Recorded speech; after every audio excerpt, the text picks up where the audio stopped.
Oleh iman di dalam Yesus Kristus ada perlindungan dan pertolongan Tuhan kepada kita. Bersama kita masuk dalam doa pembukaan kita, berfirmanlah ya Tuhan. Berfirmanlah ya Tuhan, aku mendengarkan-Mu. Nyatakanlah kepadaku untuk kemuliaan nama-Mu. Penuhilah jiwaku dengan kasih karunia-Mu. Haleluya. Amin. Biarlah Engkau menguasai hati pikiran seluruh hidup kami, Bapa. Biarlah Engkau Tuhan rawat kami, Tuhan. Hadirat-Mu Tuhan menghampiri kami dimanapun kami masing-masing berada, Bapa yang baik.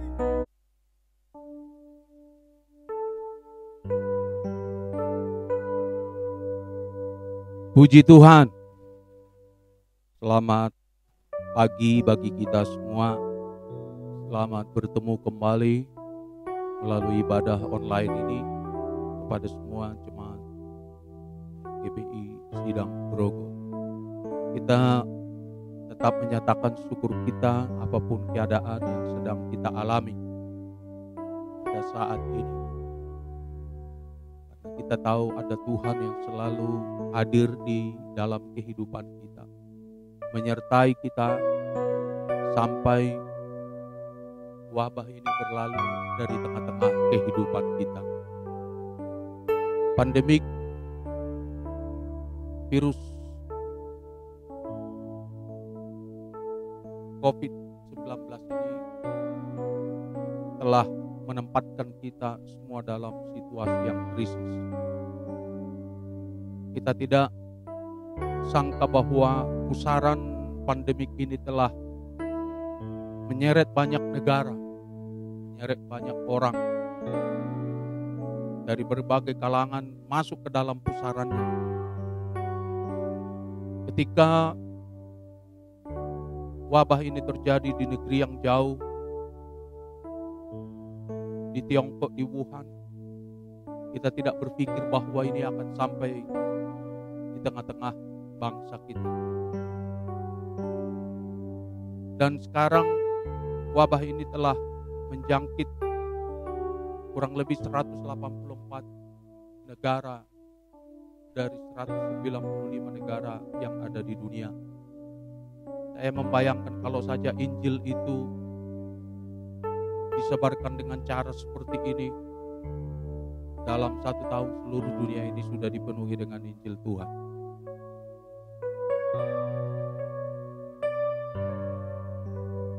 Pandemik COVID-19 ini telah menghantam kita, fundamental daripada kehidupan manusia. Sehingga manusia itu menjadi tidak berdaya. Kekayaan tidak ada artinya, kuasa tidak ada artinya.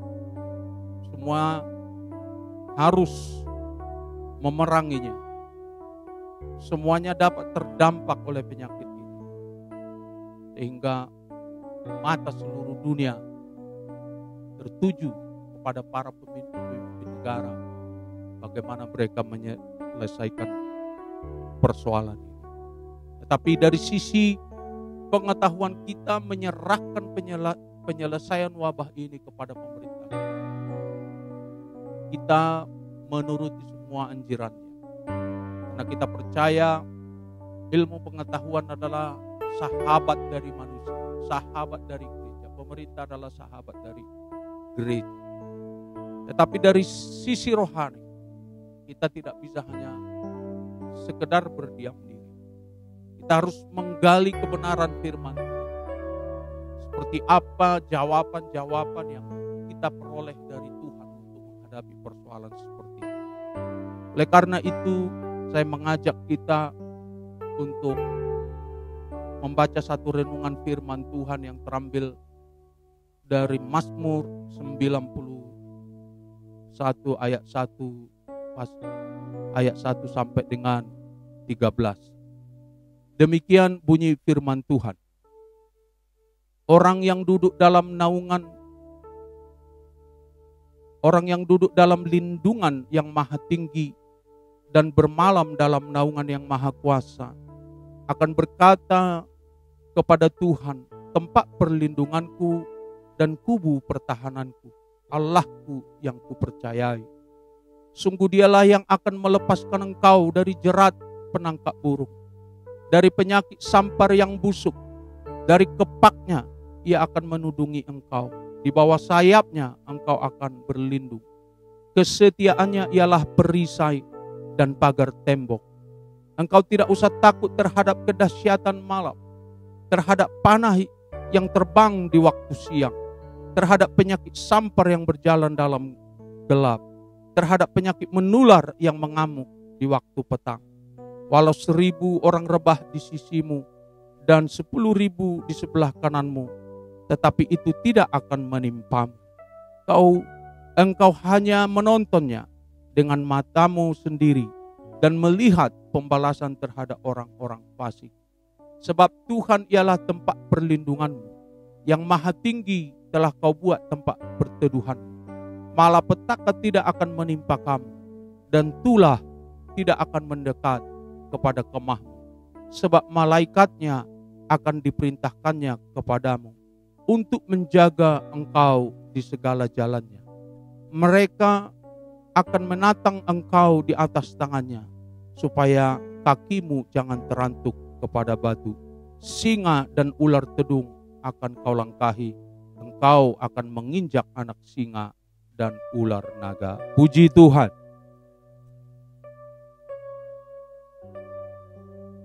Bapak Ibu yang kekasih dalam Tuhan Yesus Kristus, Mazmur 91 ini dapat memberikan kelegaan kepada kita di masa-masa yang sulit. Karena menurut pemazmur ini kita dapat menempatkan diri kita dalam perlindungan Tuhan. Karena Tuhan adalah pelindung bagi mereka yang bernaung di dalam naungan Tuhan yang Maha Kuasa. Firman ini berkata, dalam bahasa Indonesia dikatakan orang yang duduk dalam lindungan yang maha tinggi.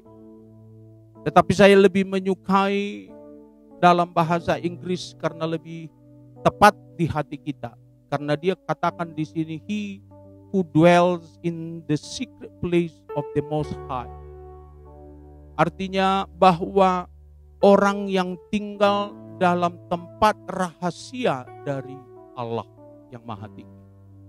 Artinya ayat ini memberikan kepada kita satu pengertian, ketika Tuhan menaungi kita, maka Allah menempatkan kita, melindungi kita di suatu tempat yang merupakan rahasia yang menyebabkan kita terlindung dari seluruh bahaya-bahaya yang mungkin menyerang kehidupan kita.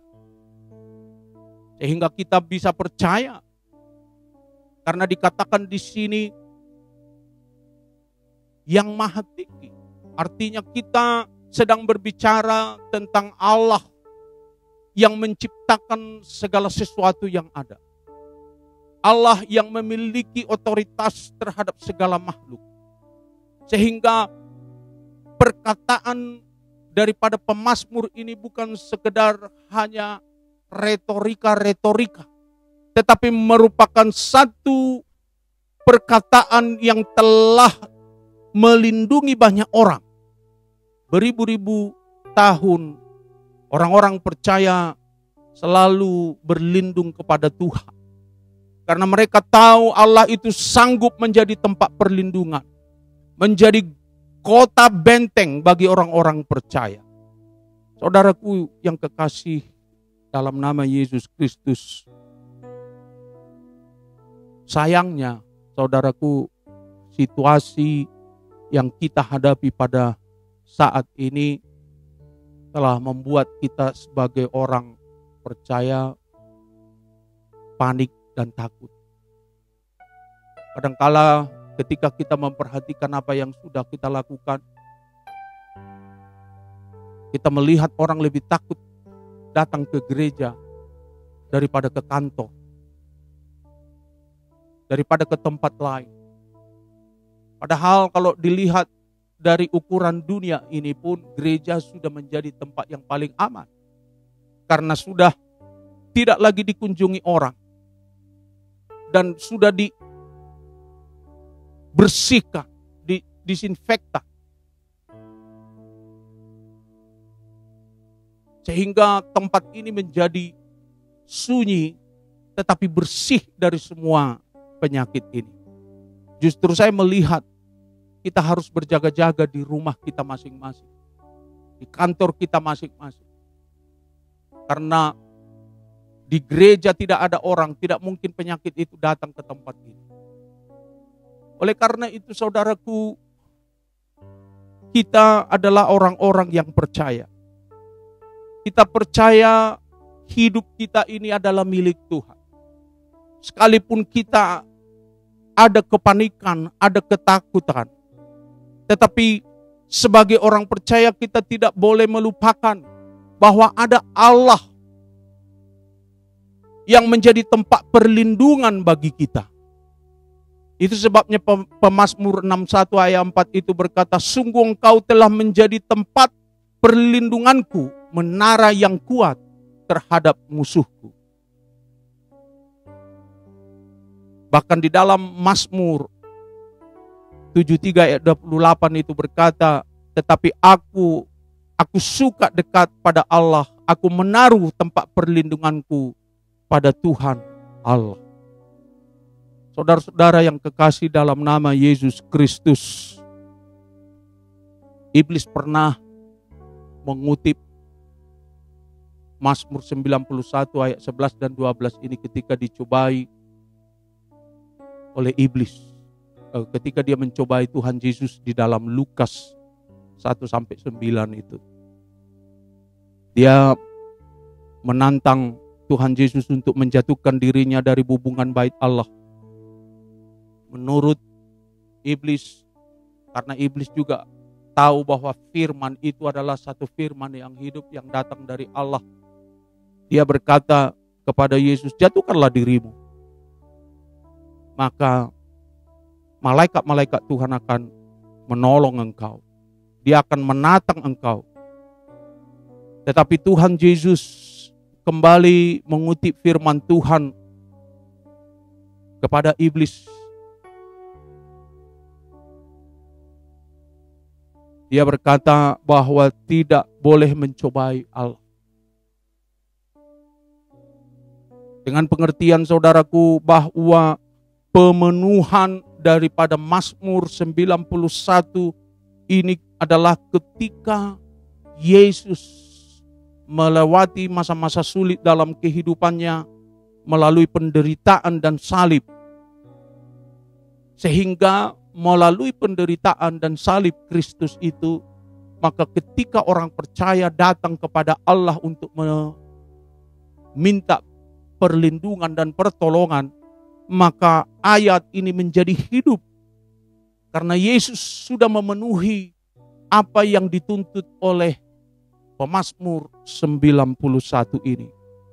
Kita tidak perlu takut dan gentar karena Allah itu akan menyertai kehidupan orang yang percaya. Yang menjadi pertanyaan bagi kita adalah, dari bahaya apa kita dilindungi oleh Allah? Sesuai dengan kebenaran firman Tuhan yang sudah kita bacakan pada ayat 3 dikatakan, sungguh dialah yang akan melepaskan engkau dari jerat penangkap burung. Dia akan melepaskan kita dari bahaya. Dan dikatakan dengan kepaknya ia akan menudungi engkau. Di bawah sayapnya engkau akan berlindung. Kesetiaannya adalah perisai dan pagar tembok. Engkau tidak usah takut terhadap kedahsyatan malam, terhadap panah yang terbang di waktu siang, terhadap penyakit sampar yang berjalan di dalam gelap, terhadap penyakit menular yang mengamuk di waktu petang. Di dalam ayat 10 dikatakan, petaka tidak akan menimpa kamu. Dan bagaimana Tuhan melindungi kita? Dikatakan di sini di dalam ayat 3 ini adalah melepaskan engkau. Dikatakan dia akan menudungi, to cover dengan sayap. Ibarat payung apabila Anda dan saya kehujanan, maka payung itu akan menudungi kita. Demikianlah Allah melakukan perlindungan kepada orang-orang yang percaya itu. Dengan kuasanya, dia mampu melepaskan kita. Dengan kuasanya, dia dapat menyelamatkan kita. Dengan kuasanya, dia dapat melindungi dan menudungi kita. Itu sebabnya saya percaya melalui ayat ini akan menimbulkan satu keberanian iman kepada kita untuk berjalan dengan berani. Tetapi kita tidak boleh ceroboh.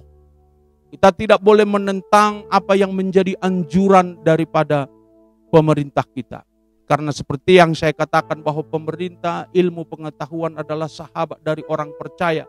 Karena kita percaya setiap pemerintahan itu datang dari Allah. Allah lah yang menciptakan itu untuk melindungi manusia. Dilihat dari anugerah secara umum. Karena dari anugerah secara umum Allah itu menciptakan matahari. Dan semua matahari itu bisa, siapapun bisa menikmatinya. Baik orang percaya, orang yang tidak percaya, orang jahat. Semua itu adalah anugerah Tuhan. Dan kita percaya pemerintah itu diciptakan oleh Tuhan untuk melindungi semua. Dan pemerintah juga tidak pandang bulu dalam melindungi ini. Jadi sifat, tabiat, anugerah Allah yang besar itu telah dicerminkan oleh apa yang dihimbaukan oleh pemerintah kepada kita. Tetapi kita memiliki keberanian iman karena anugerah secara khusus diberikan oleh Allah kepada kita. Oleh iman di dalam Yesus Kristus ada perlindungan dan pertolongan Tuhan kepada kita. Sehingga sampai berlalunya wabah ini, kita akan merasakan Tuhan menjagai dan melindungi kita di tempat kita berada. Di rumah kita, di tempat pekerjaan kita. Janji-janji Allah ini bukanlah retorika-retorika, tetapi datang dari tempat yang maha tinggi, yang sudah dibuktikan ribuan tahun telah digenapi oleh Tuhan dalam kehidupan. Bahkan Yesus sendiri telah menggenapi janji ini di dalam kehidupannya, sehingga kita orang percaya ini pun bisa menikmati pertolongan yang sama seperti yang dialami oleh orang-orang percaya di dalam Tuhan. Oleh karena itu, Bapak Ibu yang kekasih dalam nama Yesus Kristus, marilah kita tetap memanggil dan berseru kepada nama Tuhan. Sebab dialah Allah yang kepadanya kita menaruh seluruh pengharapan kita. Firman Tuhan berkata bahwa orang yang berharap kepada Tuhan tidak pernah dikecewakannya. Sungguh luar biasa Allah kita. Oleh karena itu, saudara-saudara, kita telah menyiapkan program-program doa dan puasa melalui pengurus sepulau Jawa. Kiranya setiap jemaat, setiap sidang, setiap keluarga mengambil bagian dalam program-program doa dan puasa untuk kita berdoa bersama-sama agar Tuhan campur tangan dalam persoalan ini sehingga dilalukan dari kehidupan kita. Dan Tuhan memberkati kembali bangsa ini. Tuhan menolong para pemimpin kita agar pemimpin kita ini diberi hikmat, diberi kemampuan untuk menyelesaikan seluruh persoalan ini dengan baik dan menolong kembali bangsa kita ini untuk berdiri secara ekonomi sehingga seluruh masyarakat ini dapat terjaga dan terpelihara sesuai dengan rahmat Tuhan yang bekerja di dalam kehidupan kita. Biarlah kasih kemurahan Tuhan selalu menyertai saudara dimanapun saudara berada. Kita percaya penudungan, pertolongan, perlindungan dari Allah itu akan selalu hadir di dalam kehidupan orang-orang percaya. Serukanlah namanya, pujilah dia, sebab dialah Allah yang layak menerima segala pujian. Biarlah firman yang sederhana ini boleh memberkati kita, menguatkan iman percaya kita, agar kita kembali kepada Allah, agar kita mempercayakan perlindungan dan pertolongan itu semata-mata kepada Allah saja. Terpujilah dia hari ini, kekal sampai selama-lamanya. Haleluya. Haleluya. Terimalah berkat Allah, karunia Yesus Kristus, kasih Allah Bapa, serta persekutuan dalam Roh Kudus menyertai dan memberkati kita semua. Haleluya. Amin. Mari berjuang bersama kami, himpunan pilih, menyanyikan nyanyian nan surga, ikan nyanyian, agungkan kemuliaannya, agungkan kemuliaan. Yesus kan pimpin himpunan ini, himpunan memenangkan peperangan. Dalam kasih-Nya kita bekerja, ya kita mencari jiwa tersesat. Dalam kuasa-Nya kita bekerja, membuat kuat dan menang. Kuat dan menang, bukan pedang yang tajam, bukan pedang yang, bukan lembing yang runcing, lembing yang bukan hikmat jiwa ini, jiwa keperkasaan diri ini sendiri, tetapi oleh Rohku, oleh Rohku, firman Tuhan Allah, firman Tuhan Allah. Mari berjuang, mari berjuang, turut dalam himpunan. Mari berjuang, mari berjuang sebagai laskar. Mari berjuang bersama kami. Mari berjuang bersama himpunan pilihan Tuhan, menyanyikan nyanyian nan surga, akan agungkan kemuliaannya. Yesus kan pimpin himpunan ini, memenangkan peperangan, dalam kasih-Nya kita bekerja, mencari jiwa tersesat, mencari jiwa dalam kuasa-Nya kita bekerja, membuat kuat dan menang, bukan pedang, bukan pedang yang tajam, bukan lembing yang runcing, bukan hikmat jiwa keperkasaan diri ini, tetapi oleh Rohku, firman Tuhan Allah. Mari berjuang,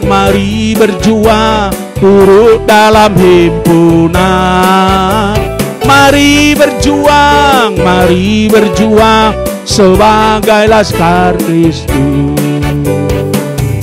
Tuhan Yesus memberkati kita semuanya. Puji Tuhan. Amin.